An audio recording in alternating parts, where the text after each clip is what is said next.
नमस्कार, आप देख रहे हैं देश रोजाना और मैं हूं बेनजीर हाशमी। खबरों की शुरुआत करेंगे दिन भर की कुछ ताजा सुर्खियों के साथ, फिर बात करेंगे हरियाणा की कुछ खास खबरों की।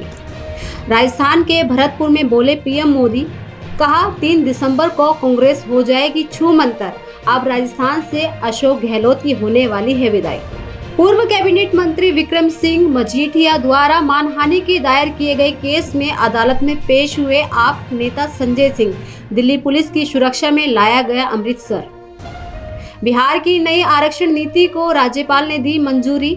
राज्य में अब 75% हुआ रिजर्वेशन का दायरा।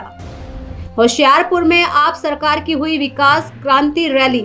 सीएम भगवंत ने दोआबा में 900 करोड़ की परियोजनाओं का किया उद्घाटन। कार्यक्रम में मुख्य अतिथि के रूप में शामिल रहे अरविंद केजरीवाल। मणिपुर में कुकी नेता के खिलाफ हुआ देशद्रोह का केस दर्ज। बता दें, ITILF कुकी नेता ने केंद्र सरकार को दिया था अल्टीमेटम। कहा था 2 हफ्ते में मणिपुर में हमारे अलग सरकार बनाए या फिर हम खुद बना लेंगे। उत्तरकाशी टनल में 40 नहीं 41 मजदूर हैं फंसे हुए। हादसे के 7 दिन बाद अफसरों ने दी जानकारी। वहीं अभी तक सारी कोशिशें हुई नाकाम। ड्रिलिंग मशीन भी हुई फेल। अब सुरंग काट कर रेस्क्यू की चल रही है तैयारी। यूपी में हलाल सर्टिफिकेशन पे हुआ एक्शन, लग सकता है प्रतिबंध। सीएम योगी ने दिए कार्रवाई के निर्देश। हलाल सर्टिफिकेशन देने वाली 9 कंपनियों पर लखनऊ में FIR हुई दर्ज। बसपा नेता की हत्या के आरोपी को STF ने मार गिराया। 1,25,000 के इनामी हत्यारे राशिद कालिया को झांसी में मारी गई गोली। 10 जिलों की पुलिस 3 साल से कर रही थी तलाश। त्योहारों के बाद इस हफ्ते सोने चांदी की कीमतों में शानदार हुई तेजी। 61,000 के पार निकला सोना, चांदी 74,000 के करीब पहुंची। तो ये थी अभी तक की कुछ खास सुर्खियां। अब बात करते हैं हरियाणा की कुछ ताजा खबरों की। हरियाणा में खरीफ फसल के लिए बैंकों से कर्ज लेने वाले किसानों की संख्या बीते साल के मुकाबले 2 गुनी हो गई है। दरअसल बता दें कि क्रेडिट कार्ड से इस बार 11.49 लाख किसानों ने 3 लाख रुपए तक का लोन लिया है, जबकि बीते साल इस सीजन में 6.58 लाख किसानों ने ही कर्ज लिया था। कुछ किसानों का मानना है कि मौसम की मार से फसल खराब होने के कारण बाजार में फसल के भाव कम मिलने और कृषि लागत बढ़ने से बार बार कर्ज लेने की नौबत आ रही है। वहीं दूसरी तरफ बैंक की बार बार मैसेज और फोन करने से लोन लेने के लिए किसानों को प्रोत्साहित किया जा रहा है। वहीं बैंक का दावा है कि आढ़तियों की ज्यादा ब्याज वसूली से परेशान किसानों को अब बैंकों के रास्ते दर पर लोन लेने का बेहतर विकल्प मिल गया है। बताते चले कि केंद्रीय कृषि एवं किसान कल्याण मंत्रालय की वेबसाइट से मिले आंकड़े बताते हैं कि प्रदेश में सबसे अधिक भिवानी जिले के किसानों ने फसल के लिए ऋण लिया है। फरीदाबाद की सिकरोना चौकी इलाके में बीते 13 नवंबर को घर से गायब हुई 17 साल की नाबालिग लड़की के मामले को लेकर परिजनों ने पुलिस पर गंभीर आरोप लगाए हैं। बता दें कि अभी तक पुलिस ने उसका मेडिकल नहीं करवाया और लड़की को बहला फुसलाकर ले जाने वाले लड़के का नाम पता बताने के बावजूद पुलिस ने लड़के को गिरफ्तार नहीं किया, जबकि लड़की को बरामद करके संस्था के हवाले कर दिया गया है। परिजनों की मांग है कि लड़की का मेडिकल करवाया जाए और उस लड़के के खिलाफ सख्त कार्रवाई की जाए। वहीं मामले में पुलिस गोलमोल बयान दे रही है। देखिए एक खास रिपोर्ट।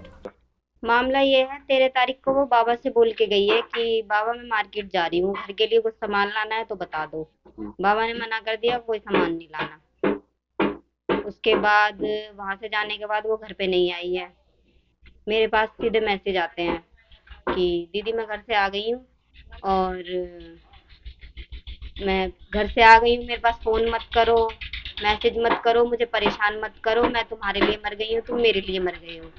उसके बाद फिर हमने कंप्लेंट डलवा दी है। कंप्लेंट डलवाने के बाद जो वहाँ पे फिर 2 दिन बाद उसका फोन आता है हमारे पास कि मतलब कंप्लेंट वापस ले लो, कंप्लेंट वापस ले लो। तो हमने बोल दिया हम कंप्लेंट वापस नहीं लेंगे। तो फिर पुलिस चौकी के पास पुलिस चौकी गए कि आपका बहन आ गई है, आप वो लड़का आ गया। हम गए तो वो हमें मिले नहीं। तो मतलब उसके बाद फिर हमने उससे पूछा कि लड़का कहाँ है, कोई कोई जवाब नहीं दे रहा है। तो कोई जवाब ना देने की वजह हमें पता है क्योंकि लड़के हैं पैसे वाले। तो पैसे वाले होने की वजह से हम हमारे लिए कोई कुछ नहीं कर पा रहा है। और हम ये चाहते हैं कि हमारी बहन घर से बाहर रही है, 4-5 पाँचवा दिन है आज, 5 दिन है घर से बाहर रही है, उसका मेडिकल हो, जांच हो और लड़के के खिलाफ सख्त से सख्त कार्रवाई हो। तो आपको शक है वो किसी लड़के के साथ गई है? हाँ, कौशल नाम का लड़का है, उससे ही बात करती रहती थी वो। क्या नाम है आपका? मेरा नाम जी विनय है। विनय, क्या मामला है? घर से लापता थी एक लड़की, बच्ची, जी क्या था? मामला ये है, 13 तारीख को मेरी बहन घर से लापता हो गई। बाबा से बोल के गई थी कि मार्केट जा रही हूँ मैं था नहीं यहाँ पे, मैं गया था जॉब पे। मैं उसे घर पे छोड़ गया था। मैं घर पे वहाँ जॉब से आया तो मेरे को पता चला कि बहन यहाँ पे नहीं है। मेरे को शक था एक लड़के पे, कौशल नाम के पे, वो रहता है मलेना रोड पुरानी पुलिस चौक के पास। तो मेरे को शक था कि उसके साथ गई है। फिर मेरे को पक्का वो हो गया कि उसके साथ ही गई है। जब हमने रिपोर्ट डाली उसके अगले दिन पुलिस वालों ने उस पर कॉल वगैरह किया तो लड़की का, हमारी बहन का फोन आने लग गया हमारे पास कि रिपोर्ट वापस ले लो आप। तो हमको पक्का पता चल गया कि वो कौशल के साथ गई है। जी हम, और वो नाबालिग है, 17 साल की है वो अभी। हमको उस लड़के के खिलाफ सख्त कार्रवाई करवानी है। हमारे पास 13 तारीख को रात को 10:30 बजे सूचना मिली थी और उन्होंने दरखास्त पेश करी। हमने तुरंत FIR दर्ज कर दी थी और लड़की अपना 16 तारीख को हमारे पास हमने ट्रेस कर ली। लड़की ने बतलाया कि मेरे भाई ने मुझे मार पीट कर भगा दिया था, घर से धमका दिया था, तो मैं इस बात से निकल गई थी। तो उसका हमने कानून के प्रोसेस में हमने पूरा कार्य कराया, लीगल एड के बयान कराए, फिर उसके मेडिकल और 164 के बयान और कल CWC के बयान कराकर CWC ने उसको, जब परिवार वाले से कोई लेने नहीं आया तो उसको उसमें अपना खेड़ी पुल के वहाँ संस्था में रखवा दिया गया है और कार्रवाई जारी है। जैसे उच्च अधिकारियों का आदेश होगा आगामी कार्रवाई होगी। परिजन आरोप लगा रहे हैं कि एक लड़के ने उसे बहला फुसला के घर से बुला लिया है और उसके साथ गलत हुआ, क्योंकि 17 साल की उम्र बच्ची के बता रहे हैं। लड़की की 17 साल उम्र है, बोल रही है वो अच्छी तरह से। तो लीगल एड पर मजिस्ट्रेट को भी तो अपने बयान आदमी दे सकता है, वो यहाँ पुलिस के पास सेफ है इस बात में। तो पुलिस की तरफ से क्या कार्रवाई चल रही है? पुलिस ने अब तक की जो कार्रवाई है वो प्रोसेस पूरी कर ली है। ACP साहब की तस्दीक बकाया है, बाद तस्दीक जैसी आदेश होंगे उच्च अधिकारी कार्रवाई अमल करेंगे। पति पत्नी ने जहरीला पदार्थ खाकर दी अपनी जान। दरअसल मामला फरीदाबाद का है, जहां पति पत्नी ने जहरीला पदार्थ खाकर आत्महत्या कर ली है। वहीं आत्महत्या की खबर मिलने के बाद इलाके में हड़कंप मच गया है। पुलिस के मुताबिक पति पत्नी में किसी बात को लेकर झगड़ा होता रहता था, जिसके चलते दोनों ने ये कदम उठाया। देखिए हमारे संवाददाता प्रेम खान की एक खास रिपोर्ट। कहा होगा, फिर मैं गया, जाकर देखो तो कमरे में बदबू उठ रही, सल्फाइड की गोली की। मैं कह रहा हूँ कि वो है नाक में धरने गोली की बात, मगर जल्दी उठाया।